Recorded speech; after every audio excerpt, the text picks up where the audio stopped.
Mayong hapon sa tanan naton nga mga kauturan kag mga kabyanan sa aton mga tagpalamati sa aton programa The Living Word. Sa sining hapon, pasalamat kita sa Ginoo nga makapadayon kita sa himo sang sining aton nga programa The Living Word. Nagaabot sa inyo palamatinan kada alas 3 stagid sa alas 4 sang hapon. Pero sa sining hapon medyo na late kita kay bangod sang isa ka circumstansya nga hindi gid mapaiway.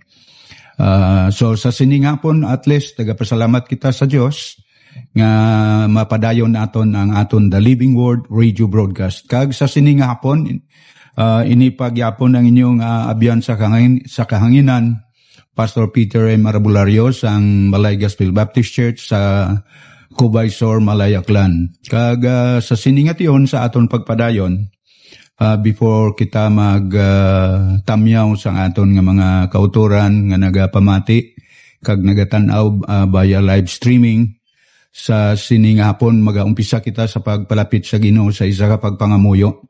Magapangamuyo kita. Loving and Heavenly Father, Lord, sa sining hapon nagapalapit kami sa imo. Napasalamat kami nga ikaw ang amon Ginoo nga nagapanguna sa tanan namon nga mga buluhaton. Labi na Lord sa sining hapon nga makapadayon kami sa sining amon nga programa The Living Word nga kung sa diin ginabantala ang imo nga mga pulong, ginapamalandungan kag ginatunan. Kani sa siningation Lord, ginapangayo ginyamon ang imo nga pagpanguna paagi sa balan nga espiritu nga ikaw gid maghatag sa amon sang kaalam sa mga topiko naman o sa subject nga amon talakayon sa siningahapon sa amon programa The Living Word. Ikaw ang mag-aman sa tanan namon nga mga kauturan kag mga kabyanan nga nagapamati. Nakabay pa ang ini nga programa mangin pakamaayo sa tagsa-tagsa sa amon.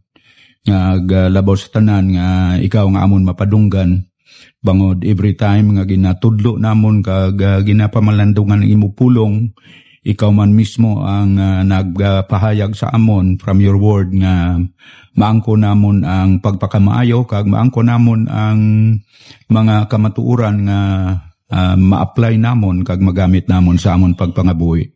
So Lord, salamat gid sa balaan nga espiritu nga siya ang magabukas sang amon mga kaisipan, mga bukas ang amon mga tagipusoon, nga handa kami magbaton sa mga pagtudlo nga magalin sa imo pulong nga amon pamalandungan sa siningapon. Namon pangamuyo, in Jesus' name, Amen. Okay, sa siningahapon, medyo na late kita kay gapadulong diri kami sa radio station. Medyo nagbisyo ang salakyan. Gani mga at least more than 15 minutes nga late sa aton nga programa. Pero sa nambal na akon kayo na, salamat gyapon sa Ginoo na makapadayon kita sa siningahapon sa aton pagtuon sa pulong sang Ginoo. Kay ang The Living Word, amo ang programa diri sa sining 106.1 FM sa Radio Boracay, nga sa diin ang pinaka-focus amo mismo ang pulong sang Dios nga according sa Hebrews chapter 4 verse 12, the word of God is living and powerful. That's why ang title sang aton nga programa ginatawag naton The Living Word, because it is about the word of God nga ang hambal mismo sa Biblia ang pulong sang Dios buhi. Kag kun buhi ang pulong sang Dios, nagapanghikot gini sa aton man kabuhi sa adlaw-adlaw. Ngani sa sining hapon, sa liwat aton gid ginasulit ang aton nga pagtamyaw sang maayong hapon sa tanan naton nga mga kabyanan nga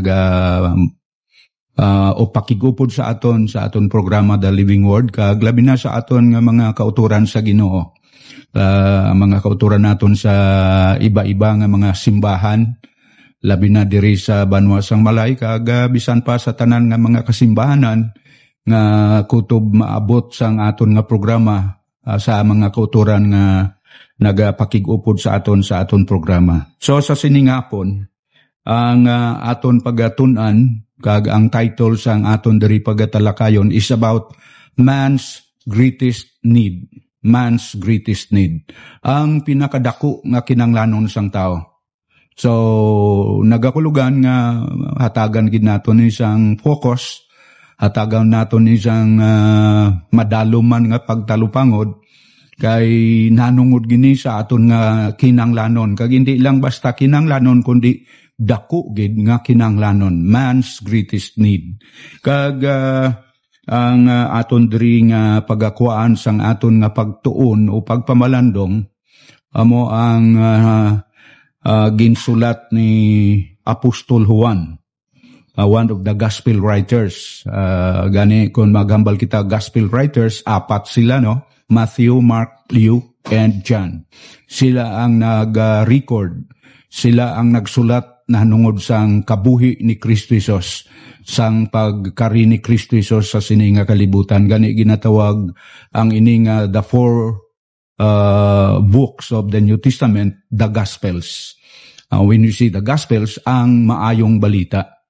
Gani ang maayong balita suno sa kay Apostol Juan ang aton pagbasahon sa sininga hapon. Sa John chapter 3, bantog nga kapitulo sa Gospel of John, kay diri ni makita ang John 3:16, kag malakip ni sa aton pagtuon sa sininga hapon. So, John chapter 3, verse 1 up to verse 21. Basahon ko diri sa Ilonggo nga Biblia, kag aton ni usisaon, aton nga himay-himayon, aton nga tun-an kung ano ang mga kamaturan nga makita naton sa sini nga passage from verse 1 up to verse 21. Okay, so ang ambal sa umpisa sa versikulo 1, may isa ka tawo nga giningalanan kay Nicodemo, isa ka pangulo sang mga Hudyo, nga katapo sang partido sang mga Fariseo. Isa sadto kagabi, nagkadto siya kay Jesus, kang nagsiling sa iya, Rabay, naibaluan namon nga ikaw isa ka manududlo nga ginpadala sang Dios. Wala sing makahimo sang gamhanan nga mga buhat nga imo ginahimo kon ang Dios wala nagaupod sa iya. Si Jesus nagsabat, Nagasiling ako sa imo sing matuod. Wala sing isa nga makapasakop sa paghari sang Dios kung hindi siya matao liwat. Si Nicodemo nagpamangkot, paano bala ang pagkatao liwat sang tao kung hamtong na siya? Makasulod pa bala siya sing makaduha sa tiyan sang iya iloy kag magpakatao liwat? Si Jesus nagsabat, Nagasiling ako sa imo sang matuod. Wala sing isa nga makapasakop sa paghari sang Dios kung hindi siya matao sa tubig kag sa espiritu. Ang ginanak sang tao, kag ang ginanak sang espiritu, espiritu. Hindi ka magkatingala nga ako nagasiling sa imo. Dapat kamutanan matao liwat. Ang hangin nagahuyop bisan sa diin nga luyag niya. Mabatian mo ang iyahuni, pero hindi ka makahibalo kung diin ini naghalin, kag kung diin nagapakadto. Subong man sini ang nagakatabo, sa tagsa-tagsa nga natao sa espiritu. Si Nicodemo nagpamangkot, paano bala ang pagkahimo sini? Si Jesus nagsabat, bantog ka nga manunudlo sang Israel, kag wala ka makahibalo sini? Nagasiling ako sa imo, sang matuod.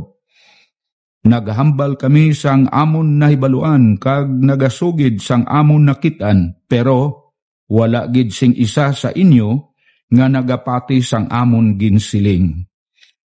Wala kamo nagapati sa akon kun magsugid ako sa inyo na hanungod sang mga butang sa sini nga kalibutan.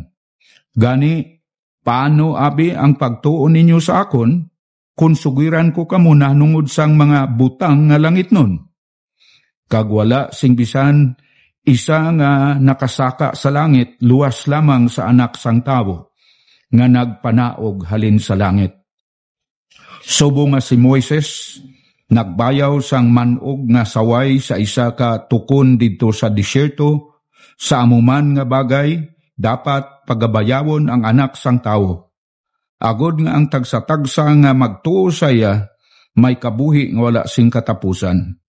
Kay ginhigugma gid sang Dios ang kalibutan, sa bagay nga ginhatag niya ang iya bugtong anak. Agod nga ang tagsa-tagsa nga nagatuo saya, hindi na mapatay, kundi may kabuhi nga wala sing katapusan. Kay wala ginpadala sang Dios ang iya anak sa kalibutan sa paghukom sang kalibutan, kundi sa pagluwas sang kalibutan paagi sa iya. Ang bisan sino nga nagatuo sa anak, hindi paghukman. Pero ang bisan sino nga wala nagatuo, nahukman na. Tungod kay wala siya na magtuo sa ngalan sang bugtong nga anak sang Dios. Amo ini ang kabangdanan sang paghukom. Ang kapawa nag-abot sa kalibutan, pero ang mga tao naghigugma sang kadudulman sa baylo sang kapawa. Tungod kay malaot ang ila ginahimo. Kag ang bisan sino nga nagahimo sing malaot, nagadumot sa kapawa, kag hindi magpalapit sa kapawa. Tungod kay kun hindi siya luyag, nga mabuyagyag ang iya mga binuhatan. Pero ang bisan sino nga ginawi suno sa kamatuoran, nagapalapit sa kapawa, agod mapahayag sang kapawa ang tanan nga iya ginhimo sa pagtuman sa Dios. Sa sini nga hapon, mga kabyanan kag mga kauturan, namin ang aton pagatun-an kag aton pagapamalandungan. John chapter 3 verse 1 to verse 21, kag ang ini nga passage nga aton ginbasa, nagasugid ini sang bag-o nga kabuhi nga naangkon sang isa ka tawo nga tama ka reliyoso. New life for a religious man. Kag aton na ni na hibalan nga ang ginatukoy naton diri nga tao wala sing liwan kundi amo si Nicodemos. Si Nicodemos nga isa sa mga tao nga personally nasugata gid ni Kristo Jesus more than 2,000 years ago dito sa Middle East, sa lugar sang Israel. Kag amo ni ang ambal nga sa ginbasa naton kayo na, si Nicodemos, manami ni ang iya nga pangalan. May ara gani nga mga tao nga ginpangalan gid after sa iya nga ngalan, Nicodemos. Kag may ara gani nga mga apelyido man sang tao nga Nicodemos. Kag manami gid ang ini nga pangalan kay kanami sang meaning sang Nicodemos. Ginhalin ini sa Griego nga pulong, sa Greek word, nga ang meaning, victory of the people, kadalagan sang mga katawhan, or conqueror of the people. Gani ang dua ka Greek words nga ginsumpay. Ang una, ang word nga Nike. Pariyo man isang sikat nga sapatos subong sang mga kalalakinan, kag hindi lang kalalakinan kundi pati man mga kababayan, labi na sa mga athletic shoes, no? Bantog ang ining brand nga ginatawag Nike. Kaysa pronunciation sang word nga sometimes gina-English sa pagbasa, no? Nike. Pero sa Griego, Nike. Nga ang meaning sang Nike, victory. So ang kanami gali sang meaning sang sapatos nga Nike, no, kay ang meaning niya kadalagan, victory. Ginasuksok mo pa lang, wala pa naglaban, may victory na nga ginasuksok ang tao. Gani mo ni ang meaning ni Nicodemos sang ngalan nga Nicodemos. Ang una nga Griego nga pulong Nike, ang meaning victory, kag ang word nga demos. Demos, Greek word nga ang meaning people. Gani kung sumpayon mo, victory kag people. Gani dira ginkuha nga ang tulid nga meaning sang pangalan nga Nicodemos, victory of the people. Gani amo ni si Nicodemos, kag sambal na akon kag ina, isa siya katao nga tama gid ka religyoso. Kay pangulo siya sang mga Hudiyo kag ginambal to kagina katapo sang partido sang mga Parisiyo. One of the members of the sect which is called the Pharisees. Mga Parisiyo kaamo ni sila ang isa sang pinakabantog nga sikta sang reliyon sang mga Hudiyo nga ginatawag Judaismo. Amuni ang mga Parisiyo ang sang panahon ni Kristo Jesus, amuni pirmi ang nagapamangkot nanungod sa mga topic, nanungod sa Dios, nanungod sa ginharian sang Dios, kag hindi nila malabawan ang kaalam ni Kristo Jesus. Imbis nga si Kristo Jesus ang ilang medyo itrap sa ilang mga pamangkot, pero bangod si Kristo Jesus ginatawag siya the great teacher, siya ang pinakadako nga manunudlo nga nagkari sa sini nga kalibutan. Hindi malabawan ang iya kaalam sa kaalam sang mga tao, labi na ang during his time ang mga Parisiyo nga diri na bilong si Nicodemos.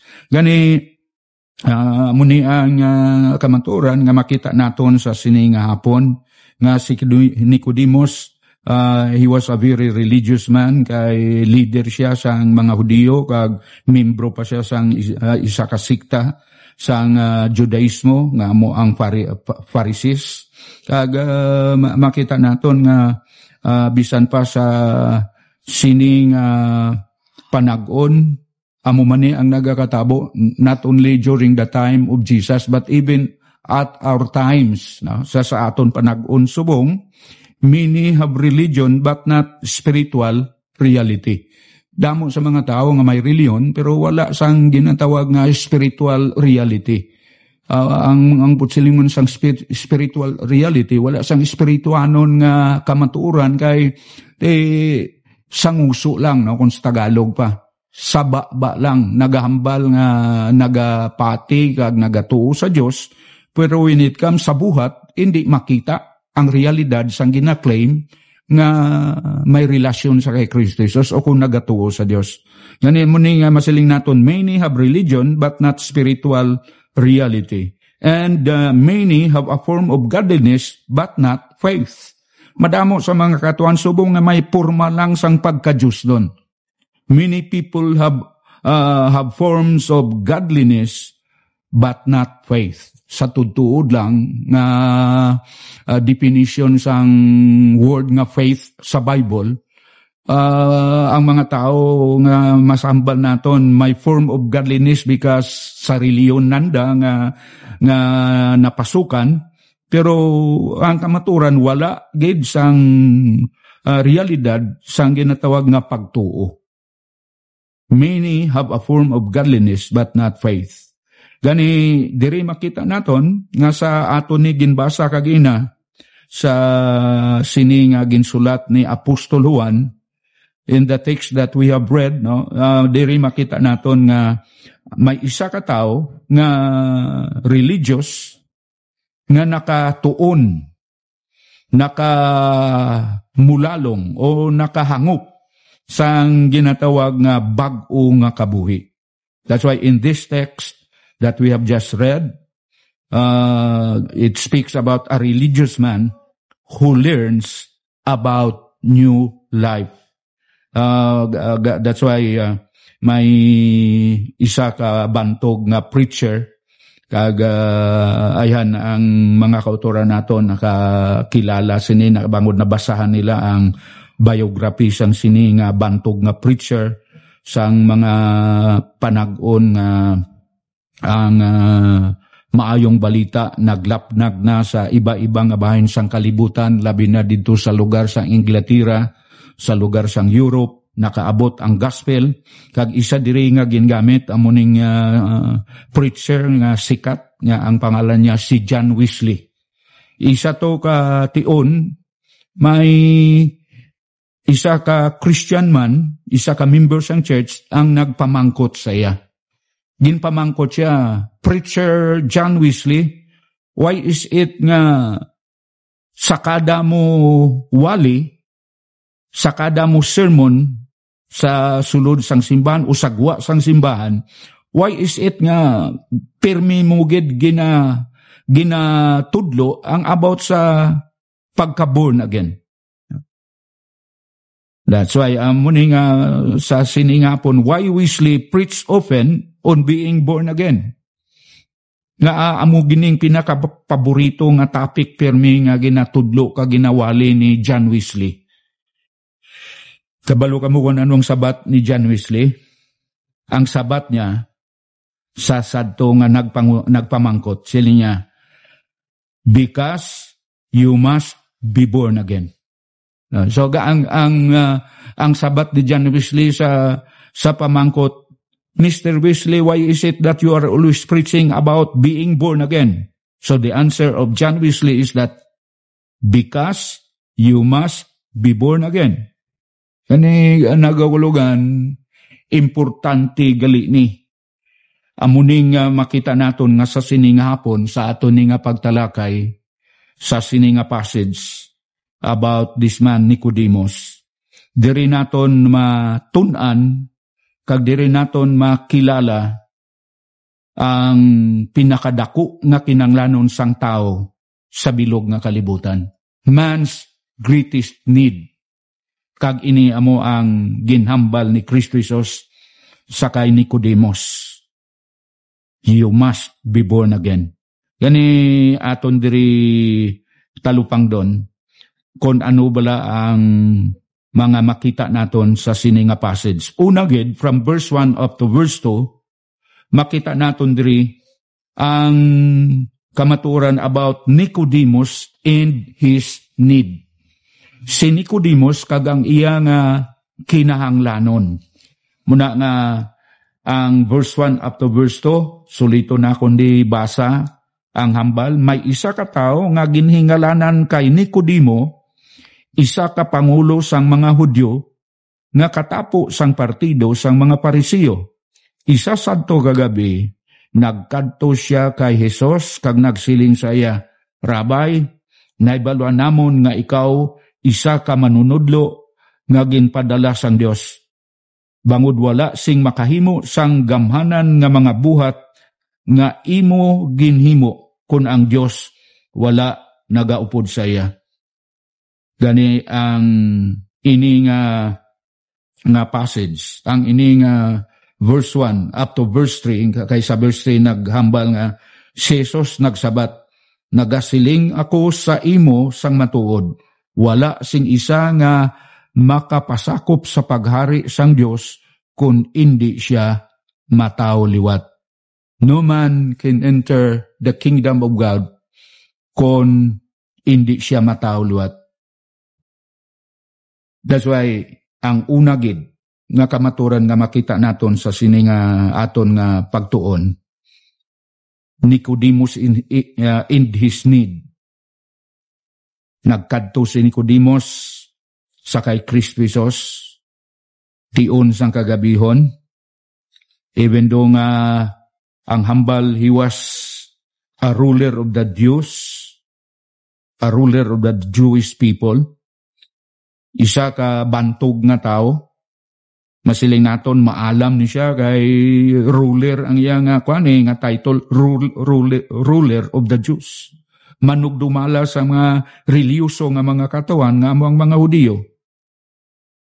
Nagpalapit siya, kag amo ganina nga ang purpose sang iya pagpalapit sa kay Kristo Jesus, amo ang pamatuod nga ginapaabot niya nga ihambal ni Kristo Jesus sa iya, ang mga ginhambal niya nga dapat niya mahibalan about the Lord Jesus Christ. Kag makita naton din nga ginpili niya gid ang tion sang kagabihon, ay siguro mayara siya nga hesitation, nga nahadlok siya sa mga katawhan nga makita nga nagpalapit sa kay Jesus. Ngani ang ginpili niya ang isa ka tion nga wala na sing tao nga nagalagaw-lagaw, tion sang kagabihon. Kay isa ka dako siguro nga ginatanaw ni Nicodemo base hambalon siya sa mga katawhan nga, uy, teacher, ruler sang mga Hudyo, dason nagpalapit sa isa ka karpintero, sa isa ka ordinaryo nga tao, kay si Kristo Jesus, nagdako siya, nga ang pagkilala sang mga katawan sa iya, anak lang siya sang ordinaryo nga pamilya. Kag there was a time nga ginatawag siya nga anak sang karpintero, kag may ara nga mga katawan. Nagambal karpintero ni nagagulugan, si Kristo Jesus, sa iya nga pagdako, sa iya pagtubo, na napadako siya sa pamilya ni Jose kag ni Maria. Kaya mo ning isa ka maturan nga ginatudo sa Bible, nga pagkatapos nga natao si Kristo Jesus, nagpuyo bilang mag-asawa na gid sa isa ka pamilya, si Jose kag si Maria, kag nagpanganak si Maria. Damo sang mga anak nga na-mention sa Bible, o galing lang ang nakita naton nga ginatudlo sa Biblia, ang mga anak lang nga mga lalaki ang na-record nga may pangalan, pero sa mga anak nga babay, kay ginambal man na sang mga tao nga sang ginapangita nila si Kristo Jesus, ay nakita niya, hindi bala amo ni ang utod ni Santiago, utod ni Joses, ang hambal pa, kag ariman kani kaupo naton ang mga utod niya nga babae, pero wala na mention kung sino ang pangalan sang sadtong mga babae nga sister, half-sister ni Kristo Jesus. Half-sister kay hindi siya tunay nga anak ni Joseph. Ginlalang siya paagi sa balaan nga espiritu. Gani muni nga ang ini nga kamaturan, nagpalapit si Nicodemo kay para lang iya gid siguruhon nga si Jesus tuod gid nga naghalin sa langit, nga isa ka teacher, nga isa ka manudlo bangod sila nga wala sing makahimo o sang sini nga mga bagay kung ang isa ka tao hindi siya naghalin sa langit, hindi siya naghalin sa Dios. Gani amo ni ang unagid sang pagpalapit ni Nicodemo, nakibot siya kay diri naton makita nga si Kristo Jesus, nakita niya ang need ni Nicodemo, ang kinanglanon ni Nicodemo sa iya kabuhi. Namo na gani nga ang pamangkot why Nicodemus came to Jesus. First of all, nga sabat sa sina nga pamangkot, mahambal kita nga because he had heard of the miracles that was done by Jesus. Nabatian niya ang mga ginhimo ni Jesus, labi na ang pagpang-ayo niya sa mga balatianon nga mga katawan, ang paghimo niya sa mga makatilingal nga bagay, mga milagro. Kag makita naton nga ang iyang paglapit sa kay Kristo Jesus, confirmation nga bangod ara na sa iya ang pagpati nga ang Dios kaupod ni Kristo Jesus. No, he believed that God was with Jesus. Gani diri makita naton nga ang nakita iya ni Jesus nga need ni Nicodemus, amo ang iya ginpahayag. Kay makita naton on the part of Nicodemus, what Nicodemus did not need. Hindi niya na kinanglanon. Una, he did not need religion because he was a Pharisee. Hindi na kinanglanon ni Nicodemus ang reliyon kay isa siya ka Pariseo, isa ka bantog kag when talking about sa pinaka-stricto nga mga membro sang isa ka sikta sang panahon ni Kristo Jesus, amuning mga Pariseo. Kay hindi mo ni sila ay maperde kung nanungod lang sa mga religious activities ang paghambalan. Ang mga Pariseo, adlaw-adlaw ni sila sa tilipunan, sa simbahan, adlaw-adlaw ni sila sa templo. Nagahimo sang mga religious activities, adlaw-adlaw. Kag amugan ini, bisan pa ining mga Pariseo, makita mo ni yang ginapahayag nila ang ilang mga good works, ang ilang mga maayong mga binuhatan para sa Diyos kuno, kay bisan gani maglakat sa karsada, maglakat sa dalan, nagapangamuyo ni sila ay gasigi lakat, gasigi man kutib-kutib ang ilang mga baba kay nagapangamuyo gali. So they were very religious. Kaga amo ni sila ang mga katauhan nga will known man bala sa ining ginatawag nga ining pagkilala sang ila ko galingon nga mga righteous sila. They consider themselves nga more righteous sang sa mga iban nga mga katawan nga hindi katapo sang ilang reliyon o kung sang ilang sikta. Amo na nga ila pirmi gina-condemn ang mga hindi tugma sa ilang mga pagtudlo kag sa ilang mga ginahimo. Ani amo na nga sila mga self-righteous people.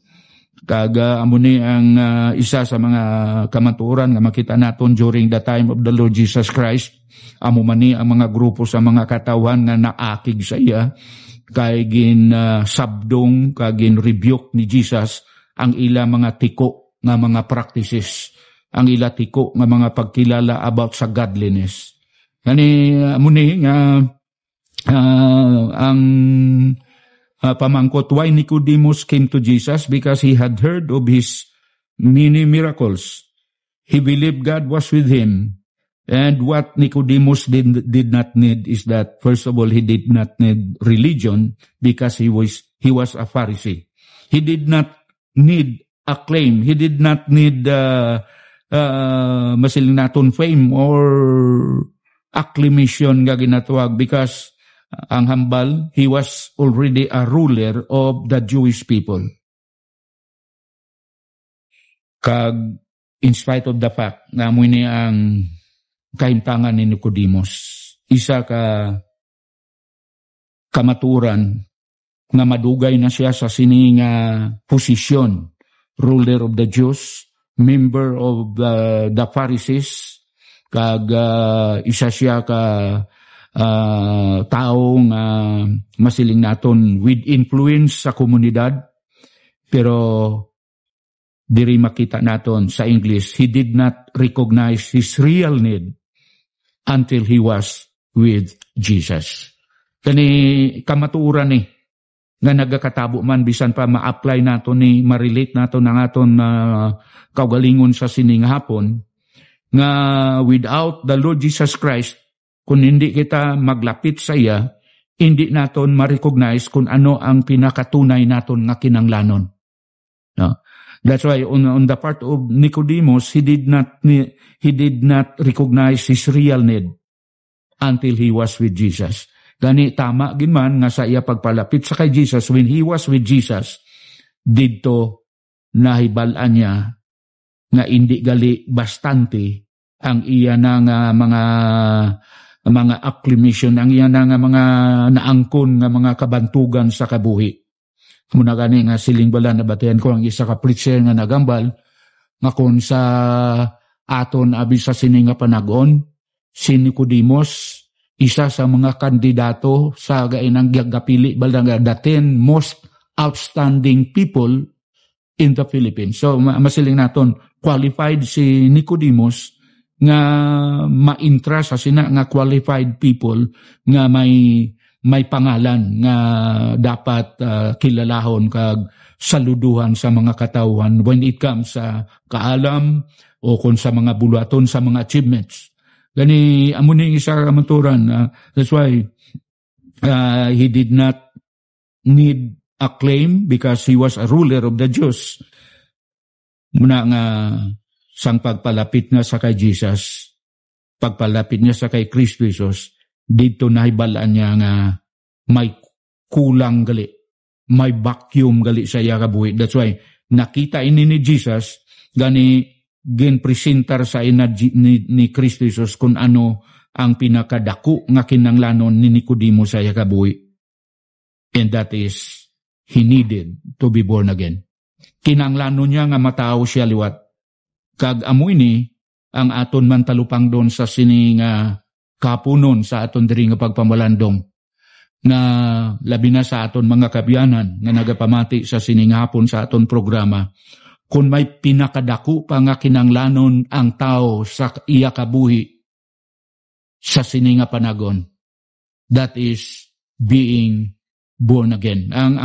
To be born again is very important. The man's greatest need.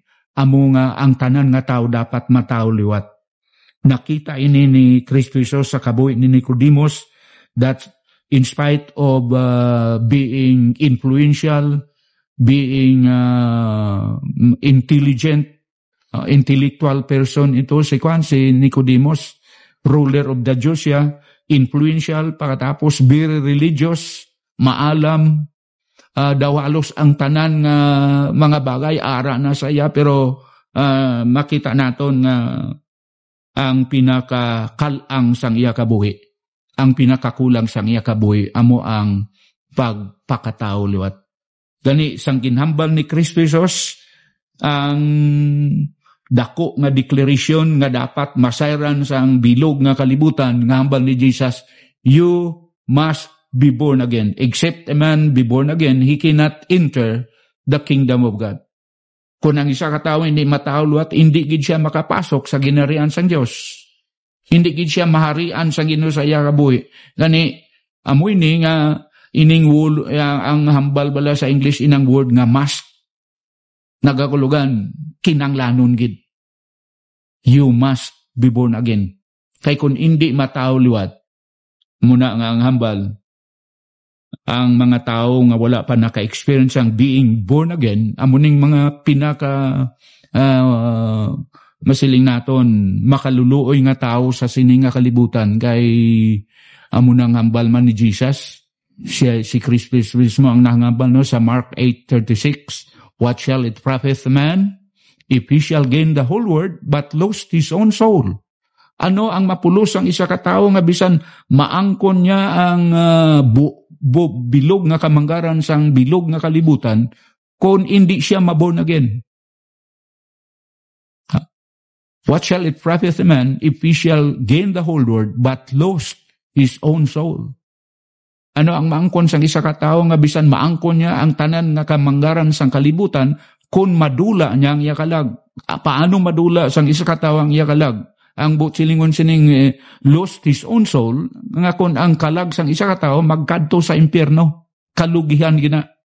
Hindi kadalagan. That's why amo na ngambal ni Apostol Pablo nga sa isa ka Kristiyanon makambal upod ni Apostol Pablo nga siling ni Pablo, for to me to live is Christ and to die is gain. Amo na iyang tunay nga ginansya.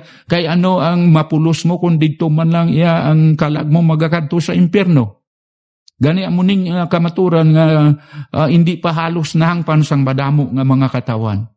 Kaya ang mga katawan subong niya ang ila theory munang nadala naman ako na di sa aton pagtuon, madamo sa mga katawan nga ang theory nila ginkopya nila sa theory sang isa ka bantog nga Greek philosopher nga si Epicurus.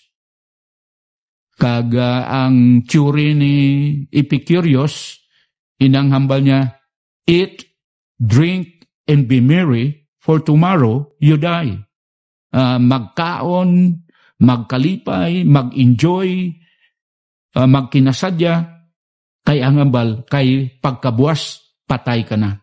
So, amo ganina nga samtang buhi, ay enjoy ang tanan nga mga maayo nga bagay sa sini nga makita sa kalibutan. Gani, nalipatan nila nga after death, there is what we call judgment. After death, may ara pa nga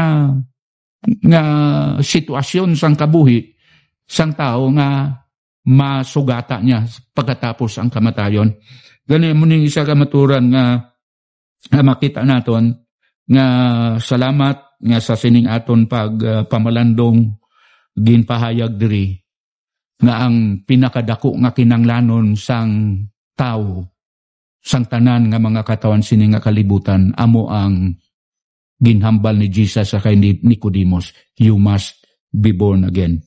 Kay akon pirmi man ginhambal nga tuon man, maayo pa nga wala ka na lang nagtunga sa sini nga kalibutan, kung mapatay ka nga dito ka man lang magakadto sa impyerno.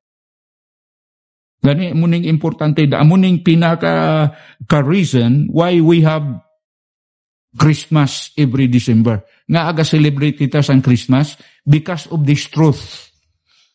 Galing lang madamo sa mga katawan nga ang ila perception every time nga magabot ang Pasko ay kisaya about sa celebration, about sa preparation, kung ano nga mga activities ang himuon during Christmas time. Wala ko nagambal nga malain ina ng mga pag-prepare sang for example ang inang Noche Buena, ang family reunion, ang pagtingob sa pagkaon, manami na kay speaks about sa unity sang family. Pero ang pinaka main thing about Christmas is about our salvation. Nga ang mensahe nga natao si Kristo Jesus sa sininga kalibutan didto sa lugar nga ginatawag Bethlehem.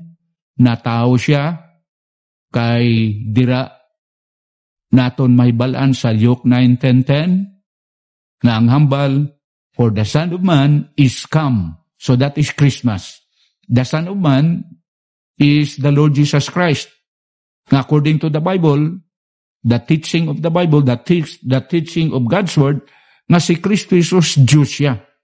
Pero, bangod siyang niya pagigugma sa aton nga mga makasasala, kay tanan kita nagapadulong sa condemnation, muna nga bangod siyang iya pagigugma, muna ang nakasulat ang John 3:16, for God so loved the world. Ginigugma gid kita sang kalibutan. Gani, bangod siyang iya pagigugma, ang love ni, it is an action word. Bangod siyang iyang gagugma, may ginatag siya. Ano ang ginatag niya? So, ang hambal, ang iyap, bugtong nga anak, si Kristo Jesus. Kag ang pinaka-purpose, that whosoever believeth on Him should not perish, but have everlasting life. Gani, sa sining kapunon, amuni ang aton diri nga programa The Living Word, nagabantala kita ang pinaka ginasulit naton lahat, ang aton nga ginapukusan diri mo ang Word of God, ang pulong sang Dios. Kay na-record gid sa Biblia man ang pinaka-purpose, ang pamangkot bala nga why we have Christmas. Nga may Christmas kita nga gina-celebrate because of Luke 9:10. Ang Luke 9:10 nga nagambal, for the Son of Man is come to seek and to save that which was lost. Nagkari si Kristo Jesus, that is Christmas, nagpakatao siya. For what purpose? Ang hambal, to seek and to save that which was lost. Para pangitaon kagluwason ang mga nagkaladula. Gani ang pamangkot, who are those people who are lost? Ang hambal sa Biblia, Romans 3:23, for all have sinned and come short of the glory of God. So ang tanan nga tao sa bilog nga kalibutan, ang 8.6 billion people of the world, amo nang estimated population sang kalibutan kuno, no, according sa record, ang tanan nga population sang kalibutan makasasala. Wala sang exception. Bisan pa ang mga religious people nga nag-claim nga daw sila nagid ang huli, sila nagid ang balaan nga tao sa bilog kalibutan. The truth that nga makita sa Biblia, ang tanan makasasala. Kinanglan gid maluwas. Kinanglan gid malibre kita sa damnation nga amo ang nga kun mapatay ang kalagnaton dito magakadto sa impierno. Gani amo nang ginatawag salvation. Amo na nga ang purpose. Nagkari si Kristo Jesus to seek and to save that which was lost. Salvation, kaluwasan ang importante. Gani ang mensahe sa Pasko is about salvation.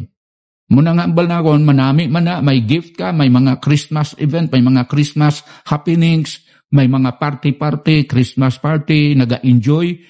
Pero kung wala si Kristo Jesus sa imo kabuhi, wala man gyapon sing mahambal naton nga benepisyo nga maangko naton sa tion sang pag-abot sang Pasko. Kay ang the greatest benefit nga maangko naton nga masiling naton ang pagpakamaayo sang Dios aton gid naangkon kung naangko naton ang kaluwasan.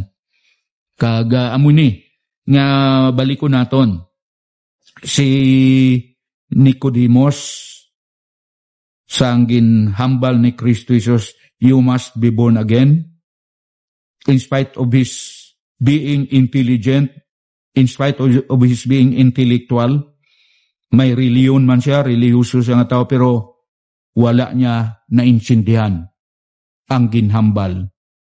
The great declaration of the Lord Jesus Christ to him, nga siling ni Jesus, Nicodemus, you must be born again. Dapat ka nga matao luwat in order nga makita mo kag makasulod ka sa ginarian sa Dios. Gani ang iya pagangop ang physical birth. So nagagulugan na daso nagpamangkot siya. Posible ba na nga tao liwat ang isa ka may edad na nga tao? Mabalik sa liwat sa tiyan sa iya nga iloy. Gani sa tawhanon nga pangabal madamo sa mga katawan nga when talking about spiritual things, mabudlay maintindihan. Kay diri ginatudlo sa Biblia nga ang tao nga dali makaintindi sang mga spiritual things, amoy ng mga tao nga may balaan nga espiritu sa ila kabuhi. Ginpuy-an na sang balaan nga espiritu. And who are those people that has been indwelt by the Holy Spirit of God? Sino ang mga grupo sa mga katawan nga ginpuy-an na sang balaan nga espiritu sa ila kabuhi? Very clear in the Bible. Ang mga tao nga may balaan nga espiritu sa ila kabuhi, amo ang tunay, ang mga matuod nga Kristohanon. Atong mga katawan nga tutuod gid nga naghinulsol sang ila kasalanan kag nagtuo sa kay Kristo Jesus. Nagtuo sa kay Kristo Jesus. Nagbiya sa ila kasalanan, nagtuo sa kay Kristo Jesus, kag ginbaton si Kristo Jesus sa ila kabuhi. Gani amuni ang aton diri nga pamalandong sa sininga hapon nga ang pinakadako gali nga kinanglanon naton is to be born again.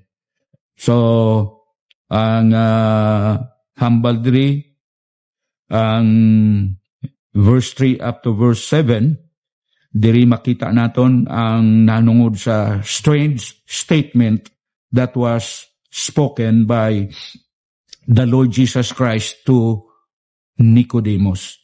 Kag isa bagay pagin nga makita naton diri nga sa aton ni nga pagpamalandong sa sini nga mga bersikulo nga ginbasa naton kayna, the truth about Jesus nga sa diin available siya sa tanan nga tiyon.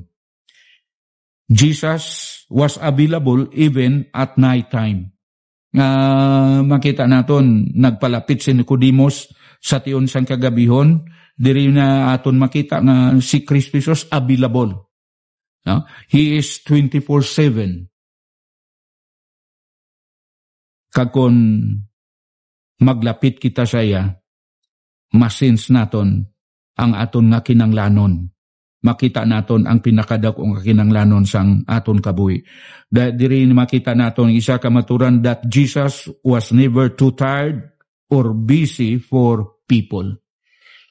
Ang kamaturan nga sang panahon nga si Kristo Jesus diri pa sa sini nga kalibutan, Jesus Christ was too busy for people. Bisan pa nga ara na ang kakapoy kay sa tawanon nga pagambal, Jesus Christ was truly a man, nakabatyag man siya sang kakapoy, pero bangod sang iya nga loyalty sa paghimo sang buluaton sang pagpadala sa iya sang amay sa sini nga kalibutan, iya gid ginhimo, available siya sa tanan nga mga katawan. Even during night time, labi na sang pagpalapit ni Nicodemus saya. Jesus always has time for those who come to Him. May si Kristo Jesus may ara gid nga tion para sa tanan nga mga katawan, labi na atong mga katawan nga nagapalapit saya. Jesus went past the words of Nicodemus to his real problems.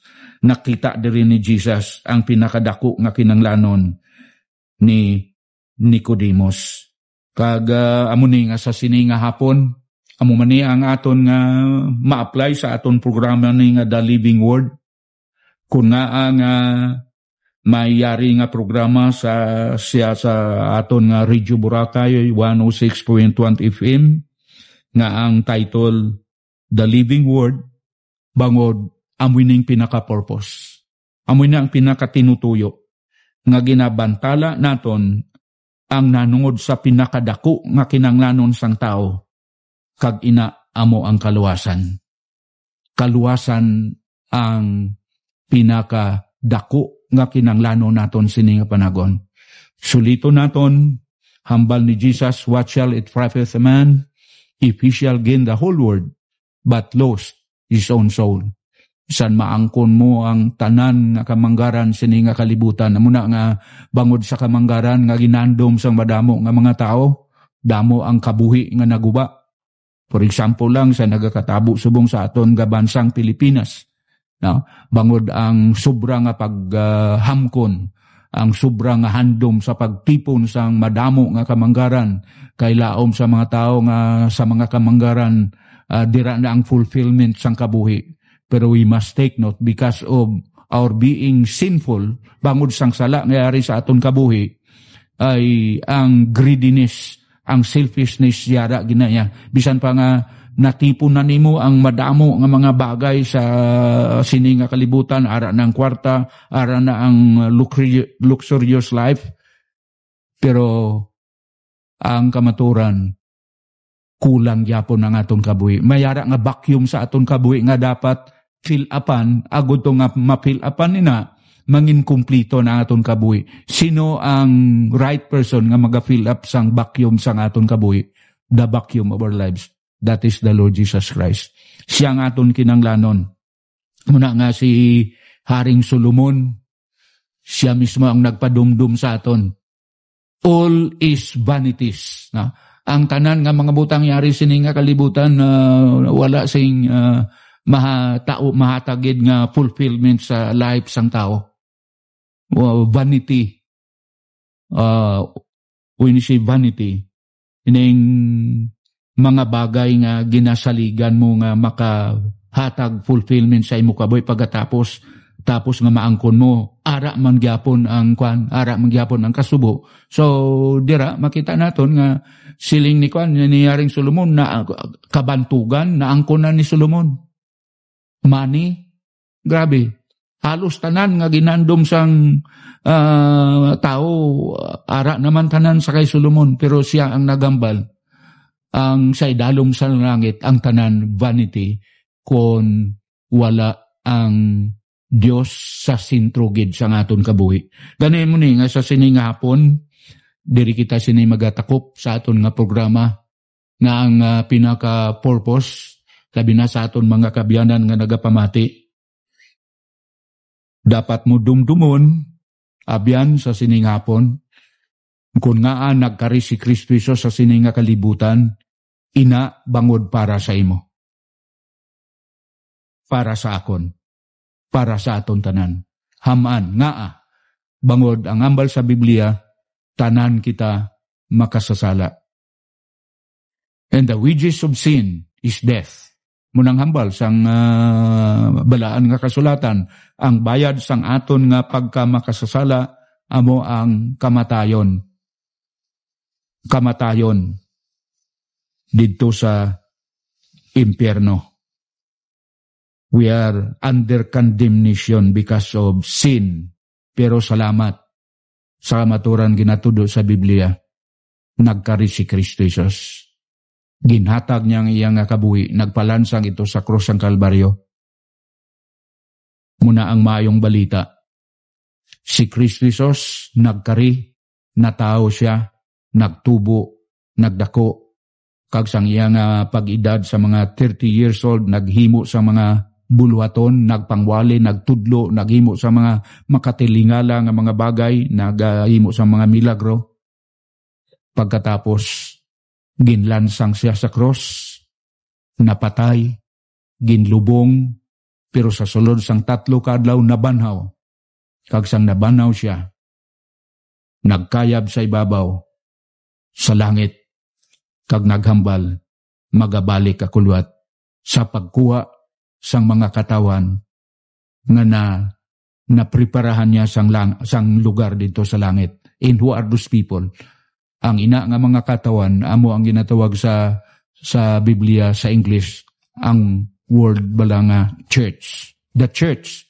So ang church, it is not a building, it is a group of people.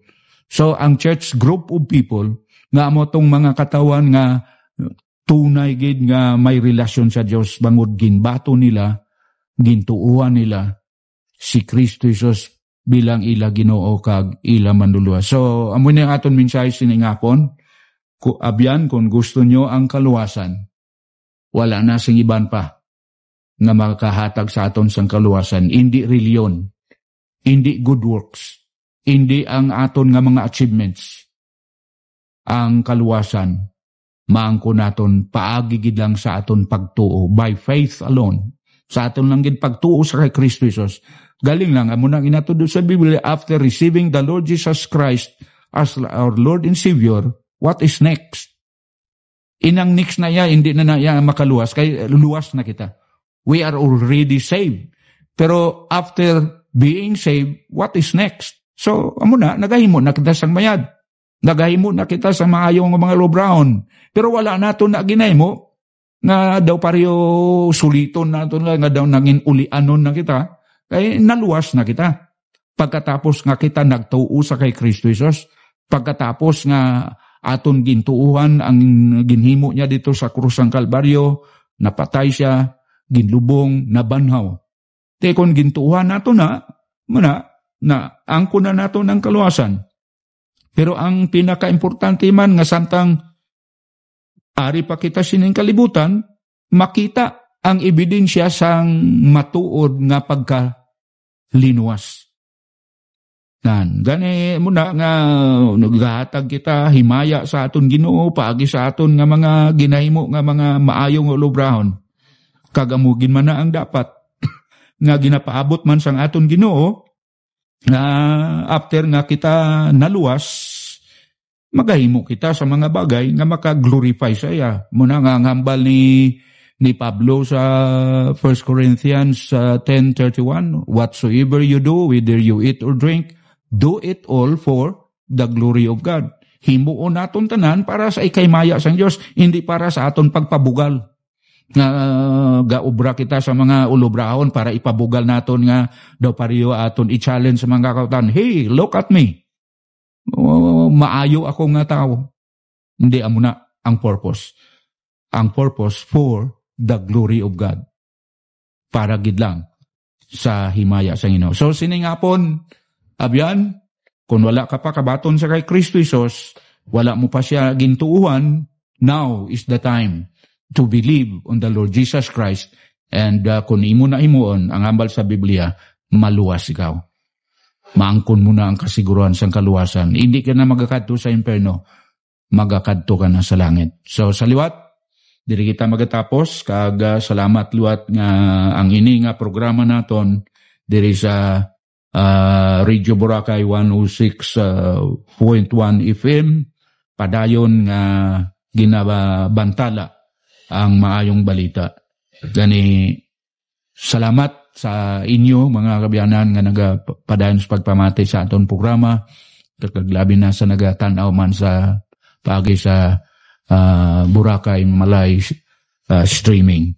So saluatin ningan abyan, Pastor Peter M. Arbulario, nagaagda sa inyo sa masunod naman nga Miyerkules, alas 3 hasta alas 4 sa ngapon.